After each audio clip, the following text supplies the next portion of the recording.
Hello, welcome to the Wasting Time podcast. Sorry we've been away for a while, but here we are again. I'm one of your hosts, Chris, here with Nick. What's up, Nick? Hey man, how long have we been away for? It doesn't feel that long to me, you see. Does it not? I feel like it's at least a month or something. Oh, that's not. I don't know. It's a bit pretty standard, isn't it? I know we've had longer breaks. I feel that that's like that's a good frequency. Yeah, okay. Maybe it's just because this interview today I recorded some weeks ago, so it feels like it's been a long time. Right. Well, spring feels like it's definitely sprung here. I don't know about down in London, but we've had some very much here as well. Still a bit cold up north, but some beautiful skies. Yeah, we've got a lot of blue skies here at the minute. Yeah, definitely feel that spring is almost here. But yeah, you keeping well? Spirits high? Yeah, not too bad, mate. Not too bad. Not so good for you at the moment. Overcoming COVID. Oh yeah. So yeah, COVID has finally caught up with me. Had it the past few days. I haven't been too bad with it, but it's left me obviously like housebound and stuff. So not the most fun weekend I'm currently having, but it's all definitely good. No gigs for you at the moment. I don't. No, I mean, not at the moment. Technically, though, with the way the rules are, you can still like go to a gig, can't you? And that's pretty crazy, right? Yeah. At the time of recording, my wife is off to a show at the O2, which is like a live David Attenborough thing with a live orchestra or something. And obviously, I was supposed to go to that, and legally I could go, but I just didn't feel right doing that. It's not the responsible thing to do, really, is it? No, especially a David Attenborough show where I can imagine, as much as it sounds very, very cool and I'd like to go myself, I would imagine the age demographic is a little bit older than, your average pop punk show. Quite possibly. Yeah, exactly. Yeah, so it wouldn't be the right thing to do, I had a friend who had COVID a couple of weeks ago and he was supposed to go to the Alkaline Trio show. He didn't, for the same reason. I admired him for that, so I'd be a hypocrite if I didn't follow the same rules. So given you've been spending a lot of time indoors and doing nothing, have you discovered anything new in that time? I've been listening to a few new releases for sure. Yeah. What about you? Is anything you've checked out recently? I haven't checked out the full record yet, but the new Hot Water Music record is out. I can't remember what the song was called that was released early. Lock It Up or something? Something like that. Yeah, you sent it to me because you were quite impressed. You were loving the chorus on it, weren't you? Yeah, I'm sure the full record came out on Friday last week. So it did. I'm just going to add it to my Tidal music now. I'm just looking. Yeah, it came out. End Hits Records, March 18th. So I'll be listening to that for sure. Yeah, I need to get on that. But yeah, I love that. Lock Up, it's called. It was the track they released, which is kind of like, it's the second last song on the record. So I don't know if that bodes well for... It's the final song on the record. Too. Oh, right. It's the last one. Yeah, I don't know if that bodes well for like the rest of the record, because you don't put your best songs last, do you? Yeah, it's always an unusual choice. I never understand that, but yeah, I'm going to be interested to listen to that album in full. And the other thing I heard the other day was that snippet of the new Simple Plan song. Congratulations, I think it's called. New record coming out in May or something, is it? They have, yeah. It's I forget which date in May it comes out. Start of May, I think. Yeah, Simple Plan have never been ones for naming albums very well. That's what I have to say about that. What's nothing against them. I enjoy their music. So their album that's coming out is not as hard as it looks, I think. No, harder than it looks. Oy. Like having a hilarious little pun there. And like let's look back at some of their album titles. So the last one, 6 years ago, Taking One for the Team. Funny little similar joke, apparently. And then before that, they had Get Your Heart On. Hilarious. They had the self-titled. Then before that, had Still Not Getting Any. And then the album, which is 20 years old now. First one, what was it? No Pads, No Helmets, Just Balls.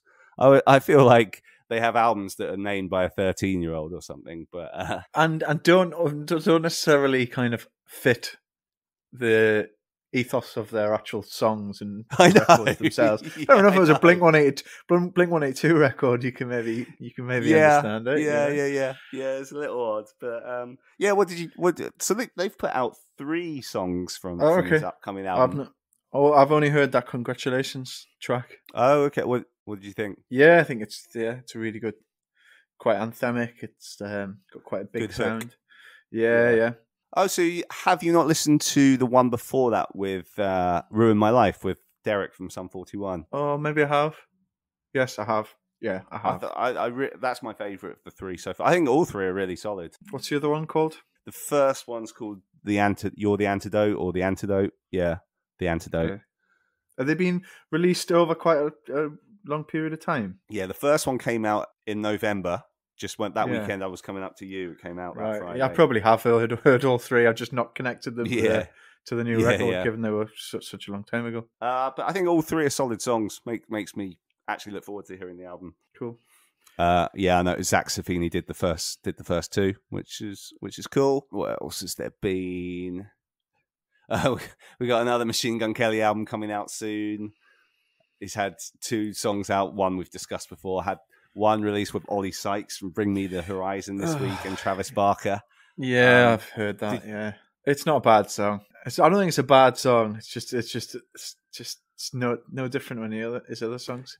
Well, yeah, I think it's okay. My issue with it though is, remember we were talking a little while ago about the Olivia Rodrigo song that Paramore had to have songwriting credits on. Right. And I think if they had to for that one, they should do for this one, because if you listen to it, it really sounds like Misery Business by Paramore, like the latter half of the chorus. I don't know how.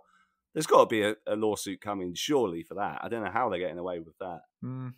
Yeah, so that jumped out to me with that one. Fair enough. Anything else?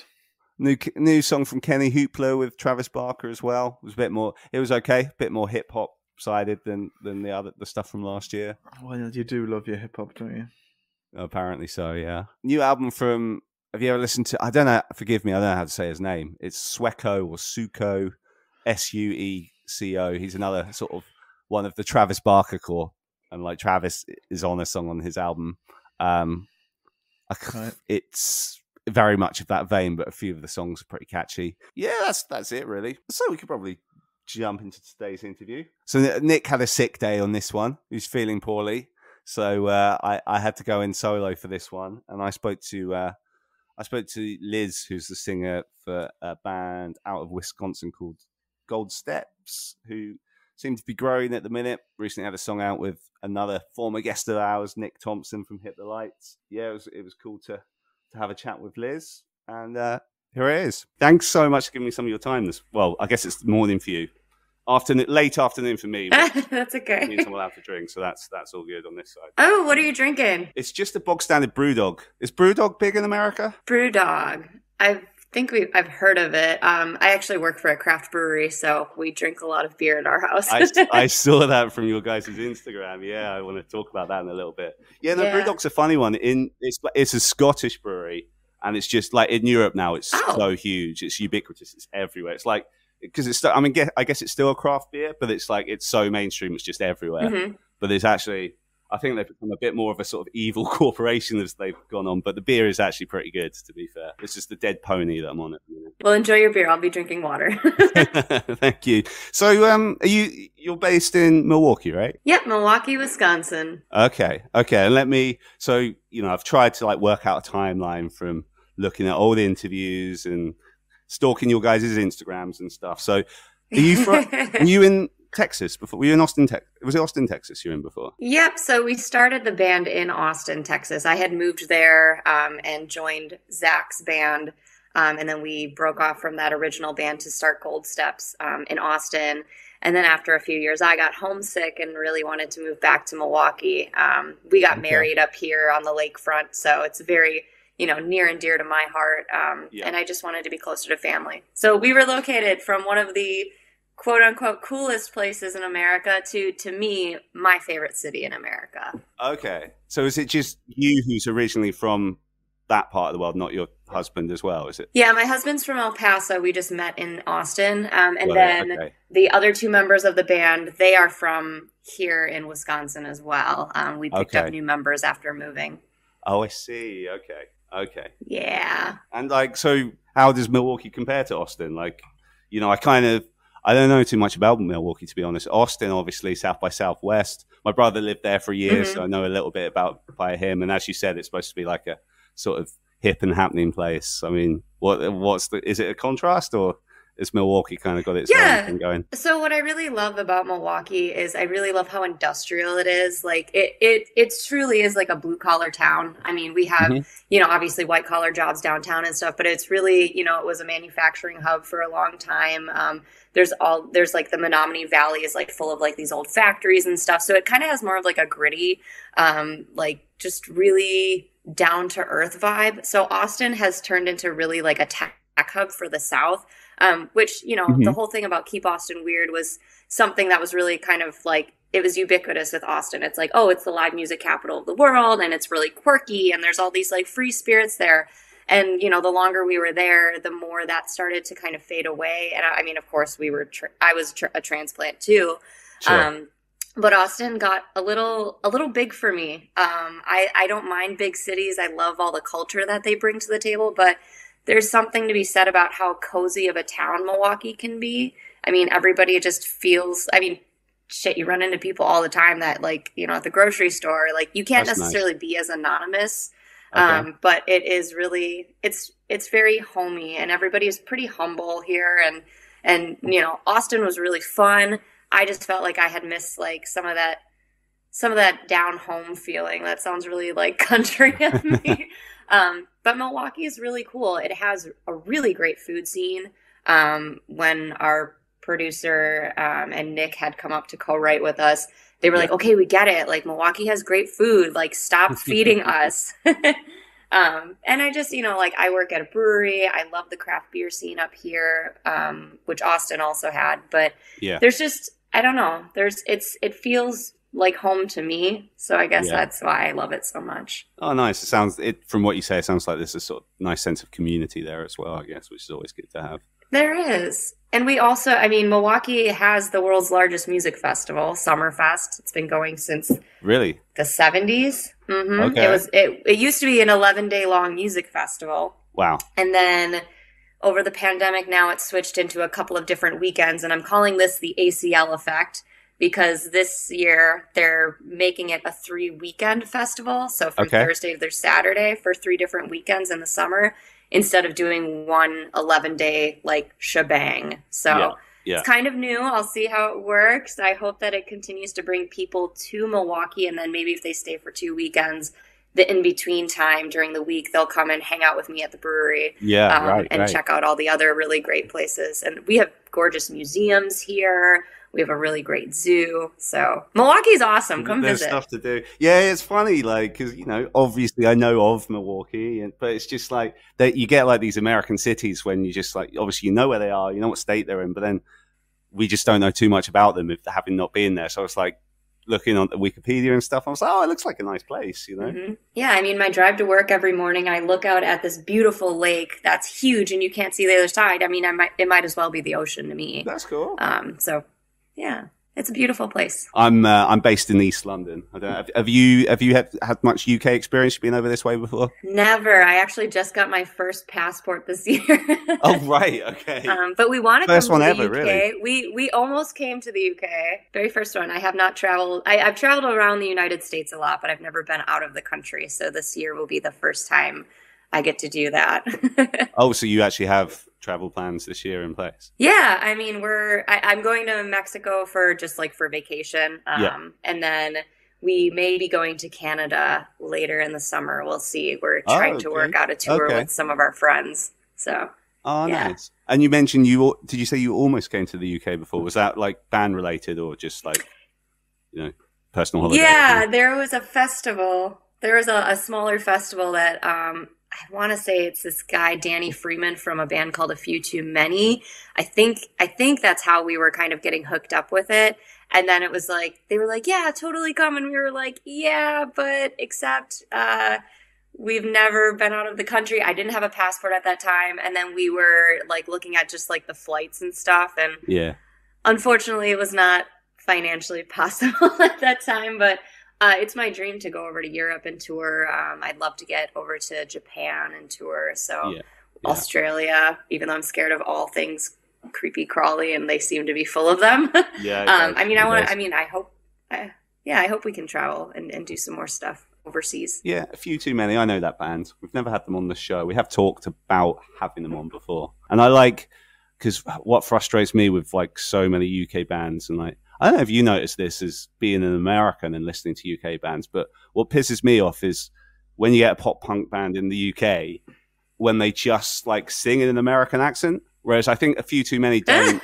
They don't really do that. So like, I don't mind them, but there's so many that just, I could name and shame them. But I mean, even if they have good songs, I just find that a bit kind of, it's inauthentic. Have you ever thought that about that? Well, so coming from a choir background, there's certain ways to form vowels that I feel like because it comes from, I don't know if it comes from like an American way of forming words, but I've noticed that in almost any band, whether they're from the UK or Australia or somewhere else, I feel like for some reason people gravitate towards the vowel formations of American English, which is strange because even in pop punk kind of has its own little accent. Well, like the everybody kind of sings like this kind of thing. Like there's that like effect that people put on, which I haven't, I don't know. I can always tell when I'm like switching it up and doing that. Like I'll sing songs different ways to see like,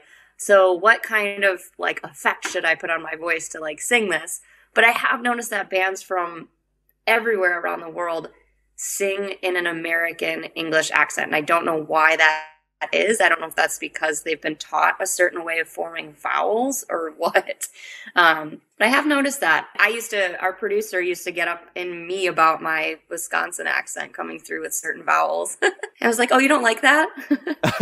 Really? But like, you don't have to sing in an American accent. Like, cause I think like like punk rock from the 70s, like the Clash, that wasn't an American accent. Listen to Frank Turner, someone like that. It's and true. Like, I think a lot of like British and Aussie bands will be like, oh, because they listen to like Newfound Glory and Blink and stuff. So they just try and sing like that. And I just think, no, take the song structures, the music, but like just put your own spin on it. That's what I always find frustrating. But like, sorry, that's a little tangent anyway. No, not at all. It's cool. It's always cool to talk about like, different stuff. Like I mean, pop punk is such a unique genre in its own way because it's not really understood outside of the scene. Like it's so funny to me, like the biggest bands, like to us, like to pop, like in the pop punk genre, you go out like in the world and they're like, you tell them in your band and they're like, oh, well, what do you sound like? And then you just throw a band out and they're like, and who's that again? And you're like, oh, that's right. They've never been on mainstream radio.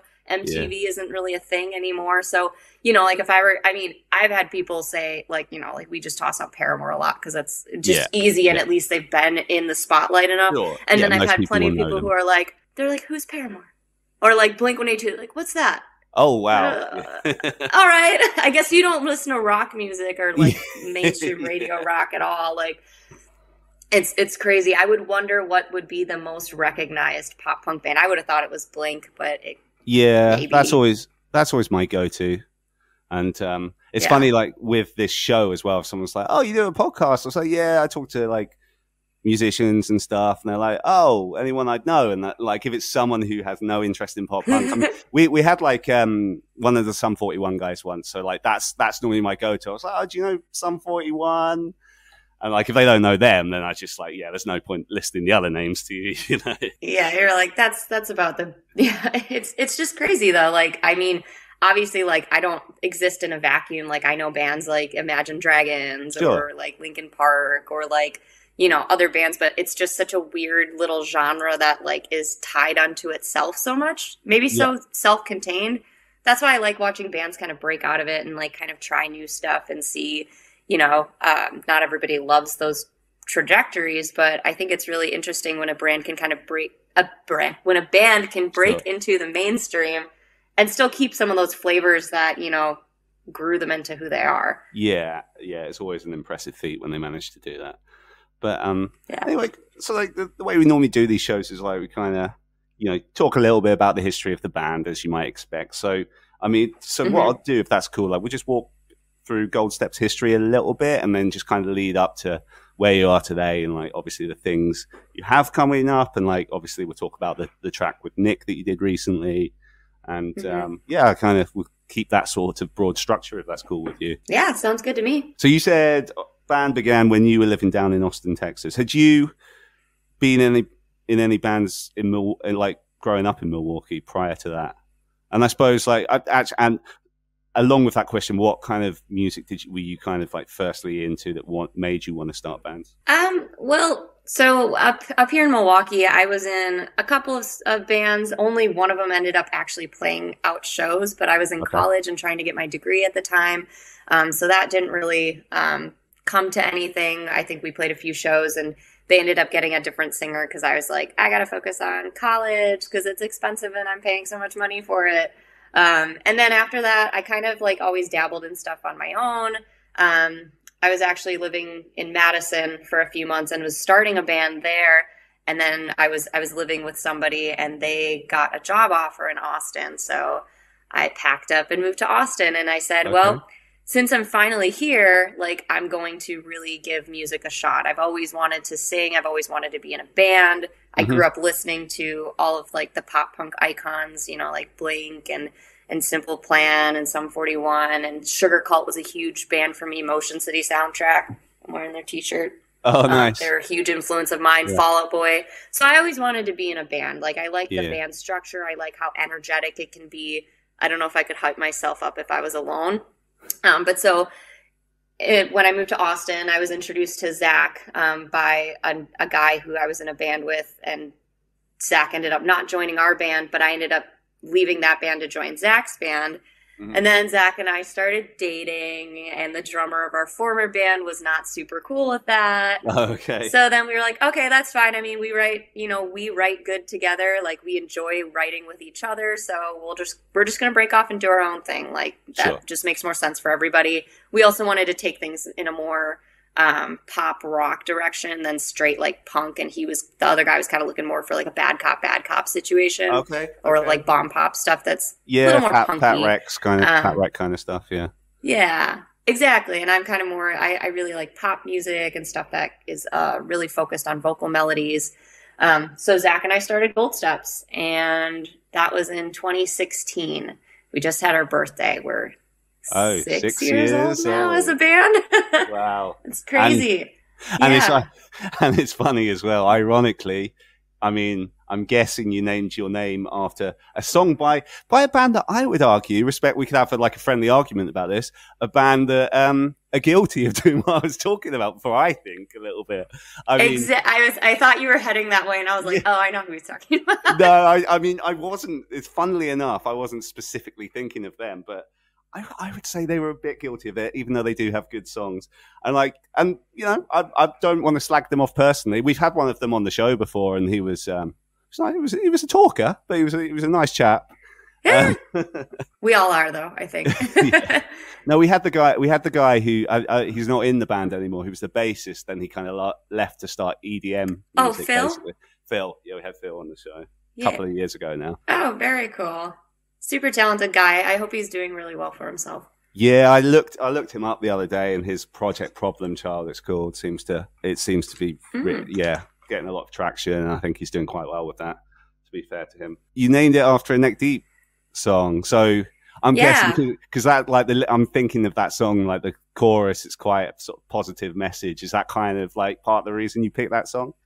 We kind of picked it, but I mean, part of it was actually, it started out as a joke. Like Zach and I, when we were in this other band and we would like complain about things, like we would sit there and be like, oh, I don't like the direction our music is going. And then like we were driving in his truck one day and Gold Steps, the song came on, and we both were just like, this is exactly what we want to be doing. This is like the direction we want to move our sound in.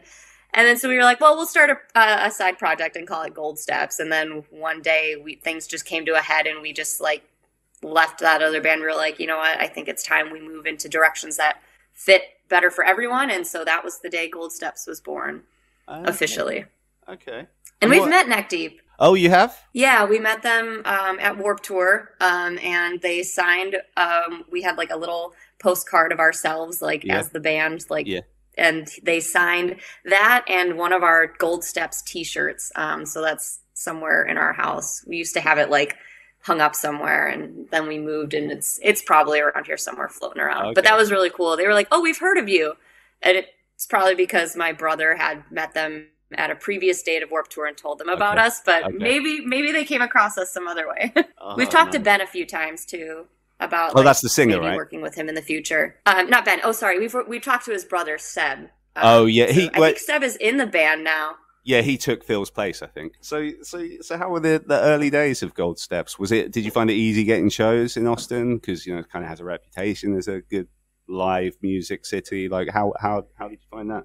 Particularly in a pop punk band. Yeah, we had a really strong community down there. There's a lot of really talented pop punk bands in Austin. I always said, like, man, if a label just decided to come down here and like do a sweep of Austin, they could find at least a half dozen bands that to me are of like the level of quality. Like they perform live fantastically. They have great personalities. They're great songs. They're great performers. So I always was like wondering, I was like, if a record exec ever came down from like, like a pop punk centered label, like they could just do a sweep of Austin and grab up like some of the most talented bands. And some of those bands are getting recognition now. But it was easy to get shows because we honestly would play anything. Like when we first started out, like we knew that was how we needed to build our base. Nobody knew who we were. We didn't have any music out. So we became like the pinch hitter, I want to say, for like anytime a band dropped off a show, people would be like, oh, just hit up Gold Steps. They're down for like anything and everything. Like a guy knocked on our practice room door. We were like at a rehearsal space, like just practicing for the hour or whatever. And a dude knocked on the door and he was like, hey, I just had a band drop off this thing. I like the way you guys sound. Can you be at this location at like 4:00 today? And we were like, sure. So we went and played this like outdoor art festival thing. And then we've just kind of jumped on anytime somebody was like, oh crap, an opener dropped off. We'd be like in. And so we built our following doing a lot of that. We did some booked tours just around Texas and the Southwest. And then we released our EP in 2018, Incandescent. We worked really hard on those songs, and we, did a real big, decent press campaign for it. We had a publicist that did a 3-month campaign with singles. And that's what really, I think, started to get us the traction. Like we were on every social media group we could think of on Facebook. And we were just we kind of just pushed ourselves out there everywhere. Which is weird because now coming back to it after a year off was just been the landscape has changed. Right. But that's how we got our name out, was just being friendly, making connections with bands, supporting other people, and just putting our name everywhere we could. Like we just walked around with stickers all the time and handed them out. And did the publicist get you anything impressive? Did they open any doors that you were just like, oh wow, I didn't expect them to do that? Yeah, I mean, they got the company doesn't exist anymore, but our publicist had gotten us a feature with Alternative Press. So they did a video drop for our music video for Firestarter. That was super exciting. That's cool. That 2018 was just a wild year for us. We played Warped Tour, which we just got by entering. We just put in a submission on Reverb Nation, and they picked us, and it was like, what? Yeah. Oh, okay, cool. They got us a couple other like features and stuff in magazines. I don't know. It was such a crazy time for us. We were setting up tours for the summer, and it just felt really wild. We did a lot that year. Yeah. But that was one of the big things we got was that Alternative Press release. What was so 2018? That would have been the last Warped Tour, right? Yep, that was the last cross country Warped Tour, and we played the San Antonio date. And that was definitely a check off my bucket list, especially once I heard the tour was ending. I was like, oh no, I'm never going to get that chance. I'll never get to do that. And then we happened to snag that spot. And it was awesome because we played 2018, but in 2017, Zach and I had just gone down and worked the lines. We went to attend to see bands, but we spent the morning waiting in line with people and just showing them our music video and giving them stickers and telling them to follow us. And then the next year when we played, people were like, I was in line and I still have your sticker, or I checked you guys out after it. Now I can't believe you guys are playing. So that was, I don't know. It was a really good feeling. Amazing. At the end of 2018, did you feel like you had somewhat of a following, like particularly locally and stuff, like after all those campaigns and all those good things that happened? Yeah. We felt pretty poised for 2019 was kind of going to be like our year. We went and recorded some new singles at the end of 2019 or in the fall of 2019. And then went back into the studio in February to do 4 more demos. Our manager at the time was shopping us around to labels. And then pretty much right off of recording these demos, we went straight on to tour for I don't know if it was like 6 or 8 weeks with a band called Calling All Captains and then another band called Settle Your Scores. Both really fantastically talented bands. And that being on tour with them was just mind-blowing. Yeah, they're great. And it was just it was so much fun. We had our own bus. Wow. Zach had gutted it and put bunks in.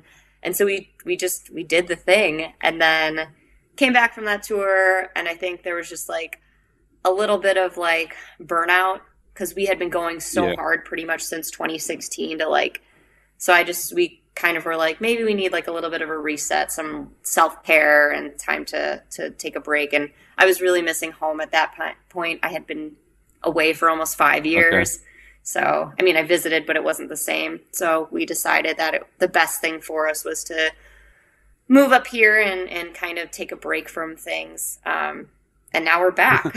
So when you moved back up, was that in your head, was that potentially the end of the band? Because presumably you were leaving Texas-based members behind. Were you just kind of oh, maybe the band's done, we're just going to go back? Or was it always going to be this is a hiatus, we're going to bring in new people and carry on once we're good to go? It was definitely uncertain, and that's why we didn't really put anything online about it. We were kind of I wasn't in a really great space in my head, so I definitely needed to take some time off and kind of figure out what I really wanted to do with my life and where I wanted to be. And it was really hard leaving. I remember standing in our kitchen and being hey guys, and it was kind of a snap decision. We had talked about it on and off, eventually we'll move to Wisconsin. Eventually we'll move to Milwaukee. And then we were in the studio with our former producer, Rick King, trying to do more demos, and just nothing was coming. And we kind of had one of those those talks that you have with your friends where you're hey, maybe it's time for a big change. Maybe you're ready for this now. And in that moment, we decided we were going to move, and we left and were gone 4 weeks later. That's how quick it was. Okay. We put our house up for sale and moved in with my brother up here till we bought our current house, which I love. I love our house. What I can see of it looks nice. Thank you. Yeah, this is our loft area, my fancy library that I never read in. We just take photos in. But yeah, I needed a fresh perspective after I felt like my whole life was wound up in Gold Steps, that I couldn't separate my personal self from it at all. And I don't know if anybody's ever had that sort of disassociation before, but it can be a little mind fucky, just being wait, where does Gold Steps end and I begin, or is there no me without Gold Steps kind of thing. So I wanted to see if I could survive without music, without playing music, without being, and just kind of go back to normal life. It was kind of weird. It was kind of a weird time, but the guys were Ruben and Alex were super sweet. Those were our former members, and they immediately, as soon as we left, they were in other projects right away because they're very talented. And we actually had more shows. We had booked, we were playing Summerfest up here, and then we had a festival in Detroit we played. So they came up for those. Okay. We still played those shows. And so we were already moved up here. But we kind of knew it was a little goodbye. And they were great people. I wish we had gotten a chance to write a record with them, but I felt I needed to take that break for myself, and obviously for Zach and I being married. Imagine the entirety of your relationship has been really the focal point has been this band. Yeah. So that was another thing too. It was do we exist in a relationship? Does our relationship work without playing in a band together? It does. Okay, that's good news. Which is good. It's good to find out. Okay. So how quickly after that did you kind of think, okay, right, we're ready to go again? Like, how did you know the new members already, or how did you find them? No, so we decided in November of 2020 we were ready to play music again. Okay. Like, we had actually gone to Austin, met up with some of our friends who played in bands there, and we had a jam session just for fun. And Zach and I, like, on the way home, we're like, all right, I think we're ready. We're ready to go back to it now. We've had enough of a break. That creativity is starting to build up again. Let's do this. And so Zach put out a little Facebook, like a little call on Facebook for people. And this guy hits us up and he's like, I'm your guy. I'm your drummer. You don't even need to talk to anybody else. And we were like, oh, okay. Who's this guy? Captain like, Confident. What the hell? Okay. Yeah. And I was like, no. But Zach met up with him. We had a practice with him, and it turns out he's actually married to one of my childhood friends. Oh, okay. Mike Small world. Yeah, because Zach was like, oh, your wife knows you or knows who we are. Or she knows you from somewhere. And then when I saw her, I was like, oh, yeah, I used to dance with her for years at the same dance academy. We went to high school and middle school together. We were really close for a while. So we show up, Mikey's fantastic, and then a couple weeks later, we met up with Ryan, our bassist. He actually moved back from Chicago because, with the pandemic, he didn't really have much going on. So he was like, well, I'll just move back to Wisconsin and be in this band. And so within a couple of weeks, we had our current lineup and haven't really changed anything up since. So we officially were a full band again in January of 2021. Okay, so just over a year ago. So yeah, I guess talk me through. So I guess last year would have been a funny one with obviously the pandemic very much being in full swing at the start of the year. What did you manage to do? I know obviously by the time I started talking to you, which I guess was towards the end of the year, I know you were on tour at that time, but talk me through 2021 a little bit. Pretty much the first thing we realized, decided was okay, so we have Gold Steps. We, obviously a lot of our fan base has probably fizzled out because we didn't do anything for a year and a half. So we need to get music out. We need to do something. We started writing right away. Nick Thompson flew up in March to do a writing session with us. And we just let me hold you up there. So, okay. How did that come about? Sure. Because I know Nick's involved in, I don't know if he's on Featured X or whatever. Was that via Featured X, or did you kind of know him a little bit, or was he a friend of a friend? How did that come about? Because you can't just casually say Nick Thompson from Hit the Lights flew out. Come on, let's focus on that for a sec. So we've actually been working with Nick since 2018. Okay. We were supposed to. So our former producer Rick, he knew Nick. He had worked with Hit the Lights. He did some of their newer tracks. Yeah. And I think he did their acoustic EP. Okay. But so he knew Nick. We were actually supposed to do a writing session with Kevin from Hit the Lights. And we were on tour. This was, 2018. And Kevin had something personal come up at the last second. We were supposed to be driving to Kentucky the next day to start this writing session. Yeah. And Rick was like, let me call Nick. Let me call Nick. And I was like, oh, Nick's not going to want to work with us. Nick doesn't know who we are. We're nobody.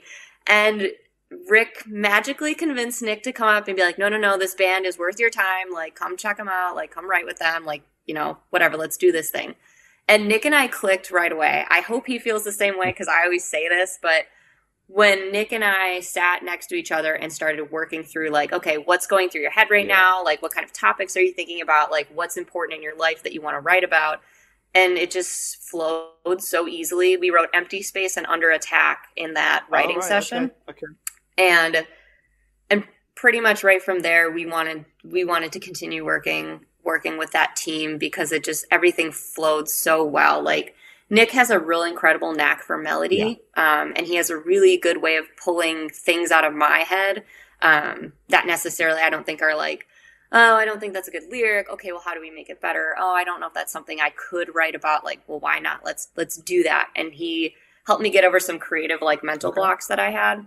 And I don't know. I feel like I'm just a more creative person when I'm working with him. He now when I'm writing stuff on my own, I think of how would Nick phrase that, or what would Nick say about that melody, and what would he change to make it more impactful? Okay. So he's just a really great musician. So we've had a relationship with him for a while. our demos that we did back in February 2019. He was part of that session. We did like 3 weeks at Rick King's studio to write those. And then it was like a no-brainer to hit him up and be like, hey, so we're kind of back together again. Do you want to come up and write with us? Is that something you'd want to do? And he was like, tell me when and where. Awesome. So he came up and we wrote 3 new songs together. And now we're kind of compiling everything from pretty much every song we've written since starting to work with Nick is going to come out on our LP later this year. Okay. Yeah, we'll come to that in a second. Mm-hmm. But at the time of recording, you a few weeks ago released that single with Nick. Mm-hmm. But I like how, so it's kind of, it's promoted as Gold Steps and like collab with Thief Club. Is it like, do you count it as like, mm-hmm. It's a Thief Club song as much as it's a Gold Step song? This is just a straight 50-50 thing, which I found interesting because he was absolutely, because when he was on our show, spoke very well of you guys, by the way. So that was kind of like that. I mean, that's what planted the seed for me, because I was like, oh yeah, Gold Steps. Like, yeah, I remember them. Yeah, named after the Neck Deep song. I didn't really know much about you guys, and I was just like, oh yeah, we should reach out to them, have them on the show. So that was thanks to him being very enthusiastic about you guys. But when he was talking about Thief Club, he was saying how he was saving like the pop punk kind of thing for future Hit the Light stuff, because like they were kind of planning in the near future to do stuff, and Thief Club he wanted to move mm-hmm. away from that sound. So I find it interesting, but like for you guys, he's willing to go. Because, let's face it, it's a pretty pop punk sounding song, that he's happy to go back for it. So the other stuff that you've got with Nick, is that going to be like framed under the sort of Gold Steps X Thief Club, or will that be just Nick Thompson feature? How's that going to work? Everything else, he has like songwriting credit on. Yeah. Collaborated with I'm him. with you, like the older stuff. Yeah. Yeah. So it won't necessarily be like featuring Nick Thompson, because he's not singing on any of them. But he's integral to our songwriting process, like currently. So the Thief Club thing came about because when we wrote that song in 2019, it was like we were like, man, the song bangs so hard. And we didn't revisit it until 2021 when he came up for the writing session. Okay. And we talked about like, how could we, like, this is obviously the song to like announce that we're back and we're here and we're going to be putting out more music. And somebody floated the idea of Nick doing vocals on it. And I think that Nick had always wanted to do vocals mm-hmm. on it, but we just hadn't at the time. The songs we were doing were for like to shop Gold Steps to labels. And I guess maybe there was like, obviously continue to showcase my voice and what we can do as a band. But then we were revisiting it. Obviously Nick loves that song. Like we all do. When we wrote that song, we were like, oh my God, I don't even know. Like, what is this song? It's so fast. It's so bitchy. And I love that. Like it just like hit all of like the spots that I want from like a pop punk banger. Yeah. And so I think Nick was just thrilled to like, let's revisit it. Let's put it out as like a Thief Club collab, because he wrote, the song with us. And so he was just as much a part of that process as we were. And then his vocals on it. But yeah, it's interesting that he's talking about Thief Club kind of moving in this other direction and then keeping the Hit the Light stuff pop punk. Because the new stuff we wrote with Nick is kind of also us transitioning or trying out some new sounds too. Okay, we'll definitely come to that in a minute. Firstly, say what's the reception been like to the Thief Club collaboration? In the I don't know, when did you release it? About 6 weeks ago, a month ago, something, was it like that? You released it? Yeah, just over a month ago, maybe 5 weeks ago. Yeah, it's been pretty great. People really like it. It's kind of funny to come to work and like have people like humming it. Like my coworkers are like, it's stuck in my head all day. Cool. I was like, oh, I'm glad you're listening to it. That's good, because you normally don't listen to that kind of music. So that's great. Like, I love that. But it's been really, really well received. Everybody likes the music video, which was just us literally being like tipsy at a skate park and having a lot of fun. I've seen it. And we wanted to do something that was a throwback, because it seems like right now everybody's kind of having that that appetite for like the good old days of pop punk. Like, Avril Lavigne's like back, like Travis Barker is building up this new legion of pop punk artists. He basically has his own genre at this point. Travis Barker pop punk. That's just like a whole thing now. Barker Core. I think that's what that's like on the Reddit subreddit pop punk thing. I think. Yeah. Mm-hmm. Oh, are you on that too? I'm there. Yeah, I'm there every day. I'm more of a lurker. Yeah, me too.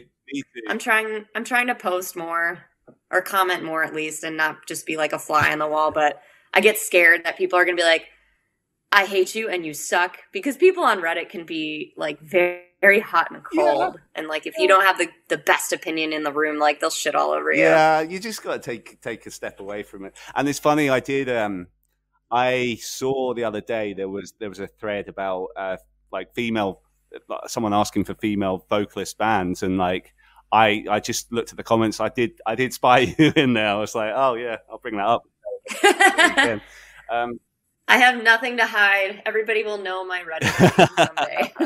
But no, yeah, you've just got to, I think don't be shy about your opinions and putting your band out on there. Like, not everyone's going to agree with you or like your band or whatever. And like the amount of rubbish or just nonsense I see written in that forum, I disagree with. I just, the amount of times I just kind of bite my tongue and think, no, I'm not going to comment on that because I'm just going to get in arguments with people I am never going to meet or whatever. So I just need to resist doing that, Like, I don't have time for that today.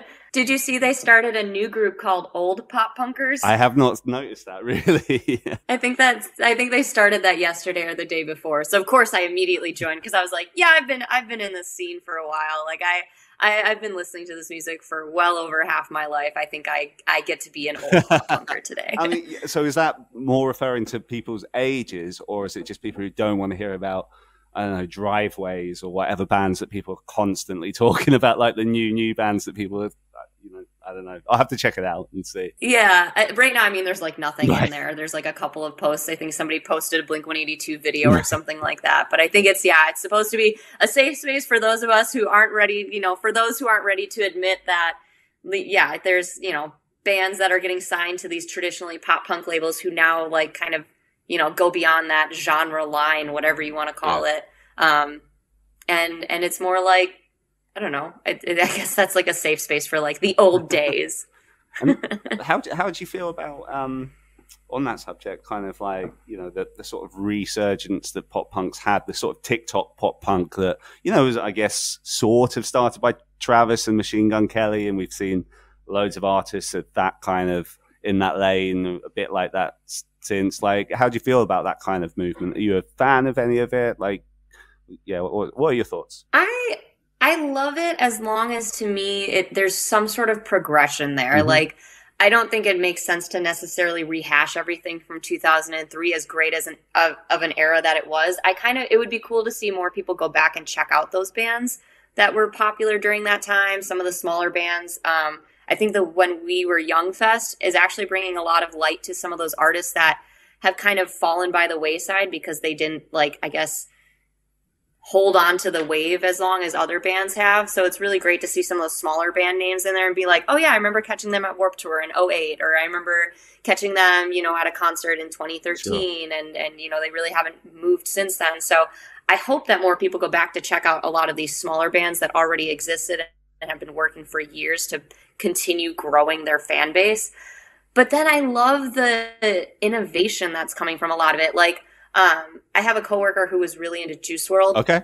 And Juice WRLD kind of bent that like that crossover between like rap and pop punk and emo. And I think that trend has been moving that way for a while. I mean, I think Post Malone might be one of the first artists that really capitalized on that and was able to kind of make it make sense. But none of us only listen to pop punk, right? Like, we all have different influences coming.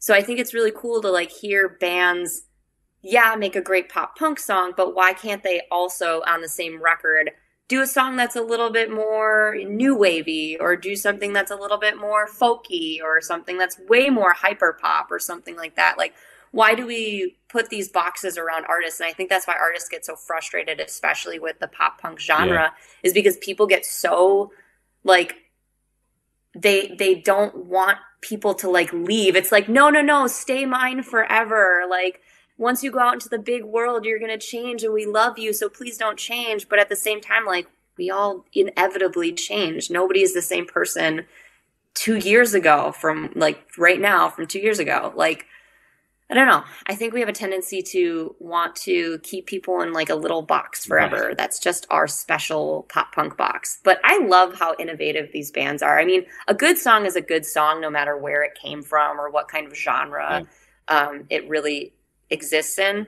But also, like, genres are just so difficult. Like, when you're starting to, like, put 8 labels on a band to describe their sound, I mean, we just are going to start calling ourselves, like, a rock band at this point. Or, like, a power pop band or something. Because we definitely don't have many punk elements anymore. At least traditional punk, if you want to get puristy about it. Right. It's funny. So you mentioned you're talking about genres and stepping outside the genre. So I guess that could be a nice place to lead into. You mentioned an upcoming potential LP and kind of moving away from the sound a little bit. So so for a long time, our former producer and us had kind of joked about like doing like a pop side thing, like a straight up pop outfit, like just like under like a different name or something like that.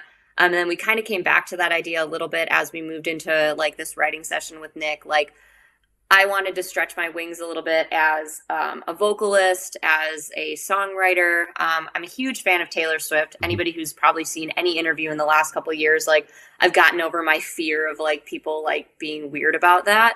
Because I feel like she can be really polarizing for some reason. But she's just a fantastic songwriter.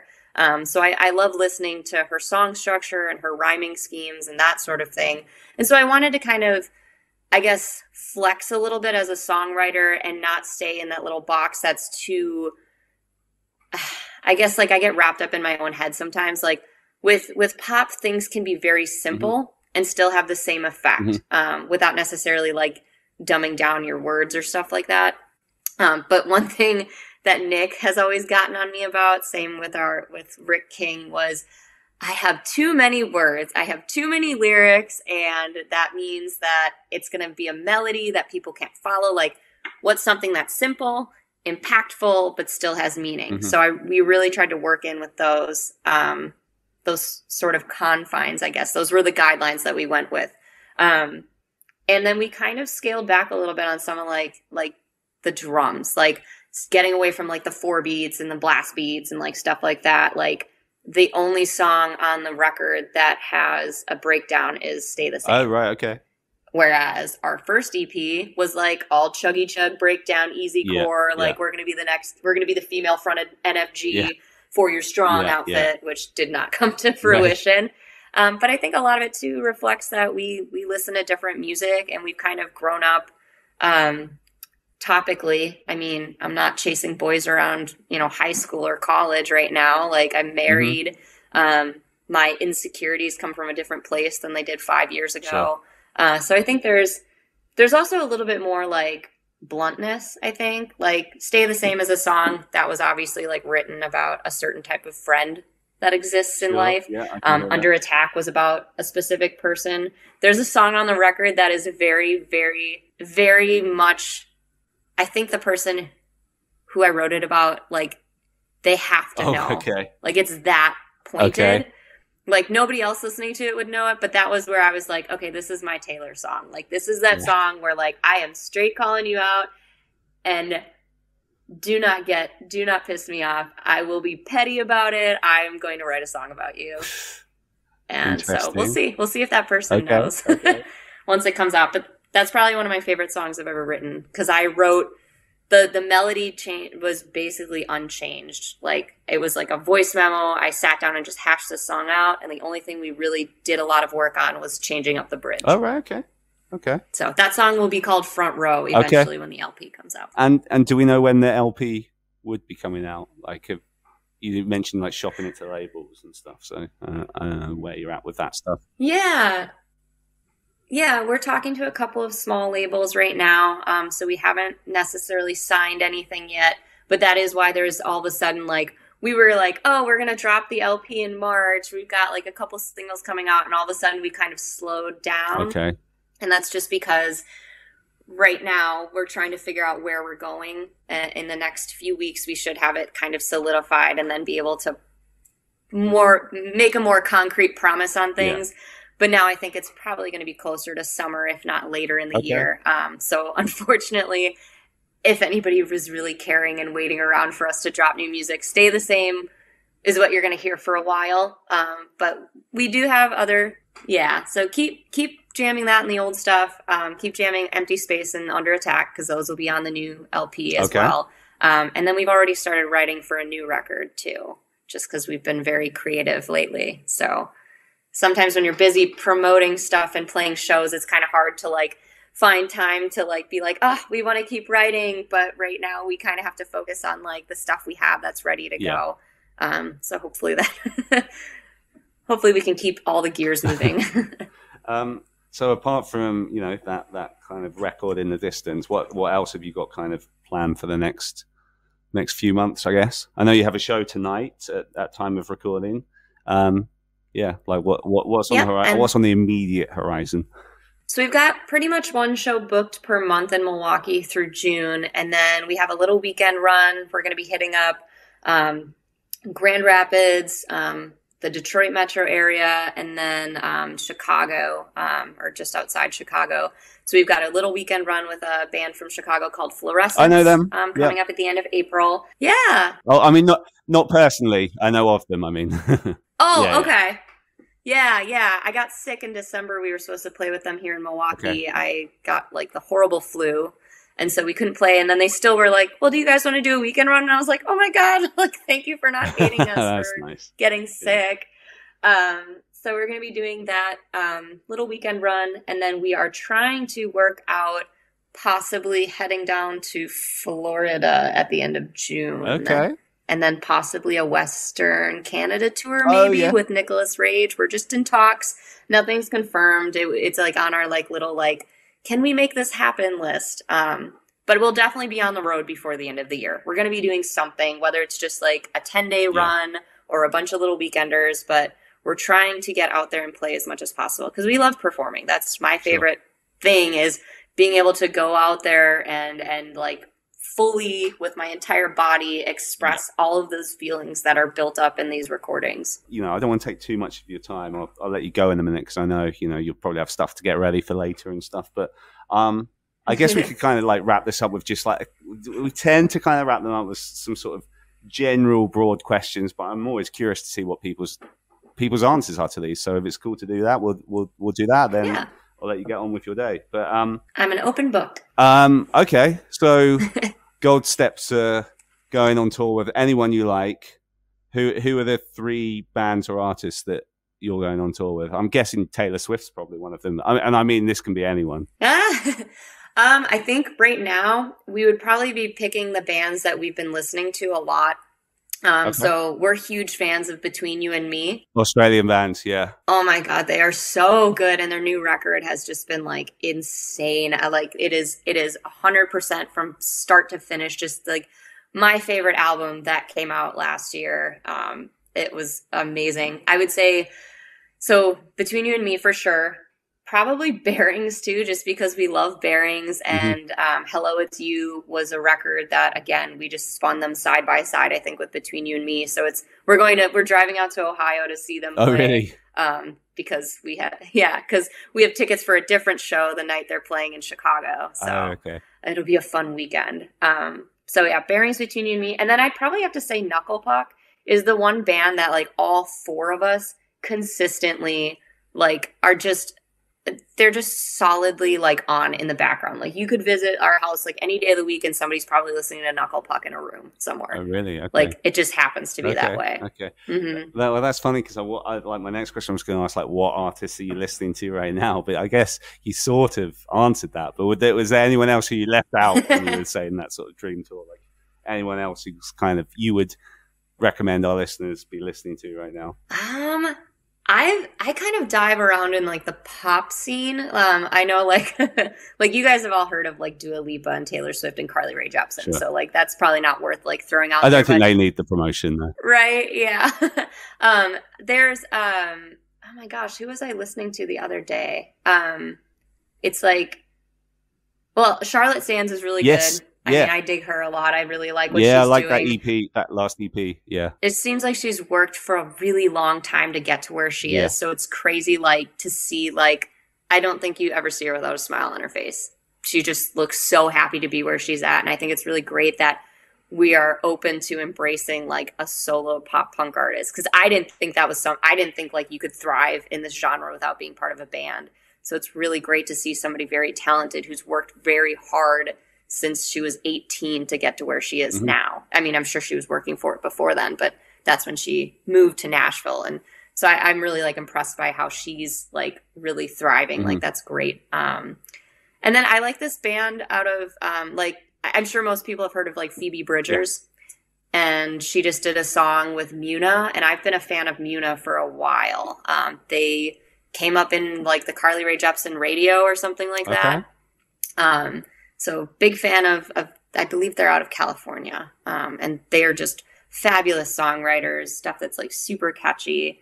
And then we've been bumping a lot of Grayscale's new album. And then Blink-182 is always on somewhere too. What's your favorite Blink album? I really like Take Off Your Pants and Jacket, but I think the general band consensus was Enema of the State. That was, like, my first Blink album that I ever listened to. All the Small Things. I know they aren't huge fans of that song themselves, but I mean, I remember roller skating to that as a kid, like at the roller rink, and being like, I love this band. And I asked my uncle, I want that song that says, Say It Ain't So. Like, can I get that CD with the Say It Ain't So song? And he got me a Weezer album. You can see how his brain worked and what happened there. Yeah. Yeah, right? I mean, he was, like, pretty much on the money. I just didn't know what the name of the song was because I'd only ever heard it at, Skate U or whatever. Yeah. Okay, that's cool. And then proper, like, general questions. I'll fire them at you quickly. Favorite movie? Oh, my favorite movie? Yeah. Super bad. Oh, okay. That's an interesting one. I haven't watched that in a long time. I don't know how that holds up. That or The Great Gatsby. I'm kind of a weird person. I have two different personalities. There's, like, my highbrow self, and then there's, like, me down here being like, I like fart jokes, and Seth Rogen is the hottest, like, actor out there. Like, that's my celebrity crush, is Seth Rogen. That's an interesting one. I like people who kind of, don't go for, like, the bog standard ones. That's a good one. Favorite TV show? Favorite TV show? South Park. Okay. And finally, because obviously you work at a brewery during the day. Like, what might be hard to name your all-time favorite beer, but what would be some contenders for that? Oh, my favorite beer of all time that I can't get is by a German brand, I believe, called Erdinger. It's the Erdinger Picantis. It's this, like, jammy, figgy, dark beer that I've only been able to track down at some German restaurants. But at my brewery, I love things that are kind of tart and sour. So my favorite beer that's always on tap is our Goza Rita. Okay. It's a gluten-free beer that's made with lime, salt, and agave. And it's really, really delicious. It's very, very awesome. Very limey, very summery. I would like one right now because it's like 5 degrees outside right now. Does your brewery, do they ship to Europe, or do they only provide it locally?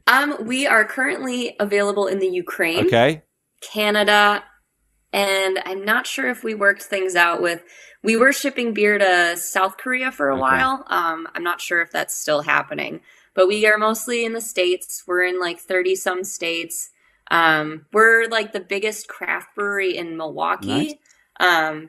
But we're kind of like the old guys on the block. Like, they've been around since '87, which isn't that long, but the only other craft brewery that existed from, like, the same year, I think they were a few months older, they actually got sold out to a bigger conglomerate. So we are the oldest running craft brewery in Milwaukee at this point.